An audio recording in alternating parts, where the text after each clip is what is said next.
Hi అండి. Hi. And Trivikram NTR combination Kumaraswamy cinema వస్తుంది. So ఎలా అనిపిస్తుంది? మంచిగానే అనిపిస్తుందండి. ఎప్పుడెప్పుడు తీస్తారని ఎక్సైట్గా ఉంది, చూడాలని ఉంది.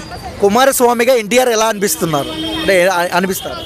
ఆయన అవకాశం ఇస్తే ఇట్ కొట్టేస్తాడండి డెఫినెట్. అటేం లేదు.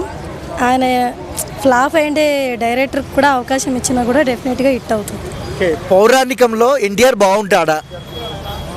బాగుంటాడే అనుకుంటున్నాం. సో పౌరాణికం సినిమాలో సీనియర్ ఎన్టీఆర్ కన్నా జూనియర్ ఎన్టీఆర్ డైలాగ్స్ బాగా చెప్పగలరా? చాలా బాగా చెప్పగలడు.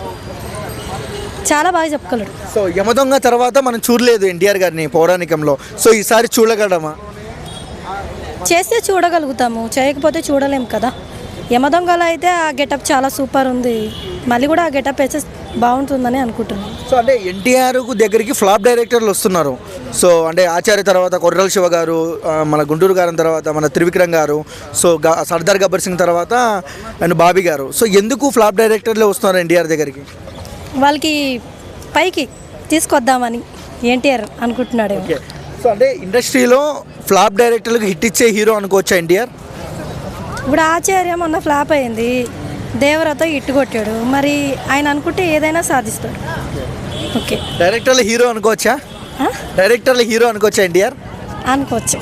సో ఎన్టీఆర్లో మీకు నచ్చే క్వాలిటీ ఏంటి? ఆయన చెప్పే మాటలు, ప్రేమగా అందరినీ జాగ్రత్తగా ఇంటికి వెళ్ళండి, ఫ్యాన్స్ మీద చూపించే రెస్పెక్ట్, అవి నాకు బాగా నచ్చుతాయి. ప్రేమ